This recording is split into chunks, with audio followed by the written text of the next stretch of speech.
Well, I am joined this afternoon by the artistic director of Trinity Repertory, Curt Columbus. Curt, thanks so much for being here today. Always a pleasure, Kim. Thank you for having me. I know this is a difficult time for the arts industry. We just heard that Broadway is not going to come back until May of 2021 at the earliest. Trinity has announced that you will stay mostly dark until the fall of next year. So, can you just sort of tell people what is the state of the arts right now in the midst of this coronavirus pandemic? Yeah, it's interesting. Live performance is truly impossible right now. You know, uh, as my friend Sarah Rule says, being in a theater means that you have to be breathing the same air and in close proximity to other people. And those are two things that are actually dangerous to people right now. So we can't even consider live performance. What I do know is that there are a lot of folks around the country who are creating online and virtual programming. And our artists have not stopped teaching, collaborating, working on projects for the future. I mean, the great thing about theater artists is that they work with limited resources to begin with. And so these are just new limitations within which we're working. So we'll be back and live as soon as humanly possible. How difficult of a decision was it to decide, you know what, we're not going to do anything live in person until next fall? It was horrible. Kim, you know, we laid off about 80% of our staff. That was not an easy decision to make.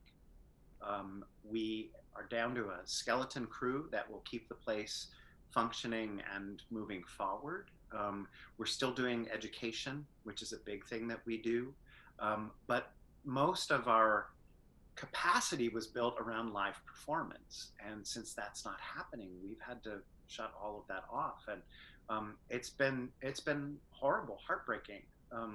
Yeah, I don't know any other way to describe it. It took months to make the decision because we kept thinking, kept holding out hope that things would slow down, settle down, and the opposite happened, as we all know. So it's now very clear that it'll be at fall of 21 for us at the earliest when we can begin to gather again.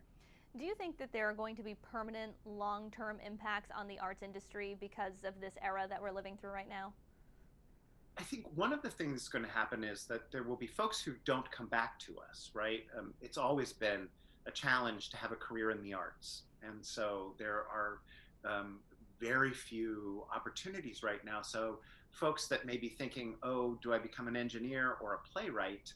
They'll pick engineer because there are still jobs for engineers. So we'll lose some incredibly talented young people.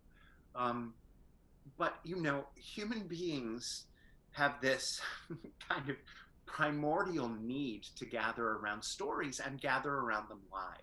So I think the live arts in the long term will, of course, bounce back. But it's just this period right now that we'll have to get through to get to that other side.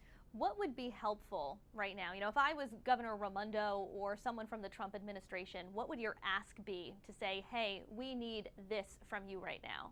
Yeah, actually, our state officials and Rhode Island delegation have been incredibly helpful, and they've come to us on many occasions and said, "What can we do?" And we need support for arts institutions, particularly smaller institutions that don't have the capacity to fundraise their way through this kind of an event. We need support for individual artists. I was just talking to Congressman Cicilline about this last week. You know, our actors need support to get through this period. So passing the bills that are in front of Congress right now would go a long way to help the folks who are trying to just make it through this period and get to the other side. So the governor, the mayors, the state and U.S. representatives and senators have been incredibly responsive. So we're in those conversations, and we'll just keep advocating for them. On a happier note, it might not be happening in the way that we're used to, but A Christmas Carol is still going on this year. So can you tell us how it's happening? I mean, are people rehearsing in person? I know it's a virtual experience for the audience, but how are you putting this together? Yeah. So we knew that this year we had to hear the story of Ebenezer Scrooge, right? A man in isolation who, when he comes out of his isolation, rediscovers other people. Kim, we had to tell that story, right? This is the year when that story is necessary. So, uh, Trinity Rep does Christmas Carol new from the ground up every single year. So my artists are used to sort of walking into rehearsal and going, okay, we have the text of the story, we have some songs, what are we going to do? Right? And it's all completely new. So what happened is this year, we got together the same sort of group of artists that have worked on this show a million times, and we started talking about what's possible in this new medium, right? Working within the limitations of what we have. We have come up with a virtual event. We're still working out the details. There's a lot of union negotiations and COVID safety precautions. Our first charge is do no harm, right? So we're going to take care of our actors and our artists. We are not rehearsing in person. We're going to be filming pods of actors who happen to live together, and we'll be doing some of the scenes together. And then we're creating an experience, where Scrooge, who is always a little bit outside of this story, right, is outside and observing. And I like to say that it's a virtual event, something that is not like a film, and it's not like a Zoom call, but it's somewhere like a live theatrical event that happens to come right into your living room. And I know it's going to be free, right, for people to watch? It is. It is. Again, we knew that this year people needed this story, and the last thing that we thought we should do is charge for it. So what's been great is that the philanthropic community has stepped up in a major way to support us in this work, and it's very heartening to see. I know a lot of people out there who love the arts, myself included, are probably wondering, okay, you're not doing any shows in person until next fall. Christmas Carol is free, so how can I help? What do you need from the Rhode Island community right now?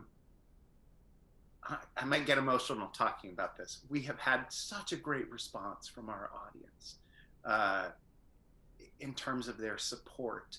We continue to need philanthropy, right? And we've gone directly to the folks who are nearest and dearest to us. And they continue to step up, and that's remarkable. In this particular time, that's remarkable. We're continuing to do our educational programming.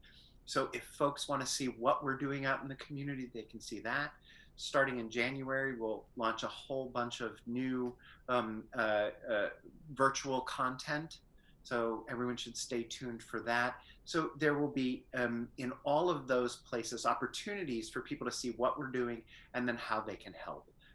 Because we will need their help to get through this. Curt, what else would you like to let people know? What do you think I'm neglecting to ask? I want everyone to know that when we come back, Trinity has worked particularly hard to figure out the COVID protocols to make sure that our audience is safe. I meant that very sincerely earlier. First project is Do No Harm.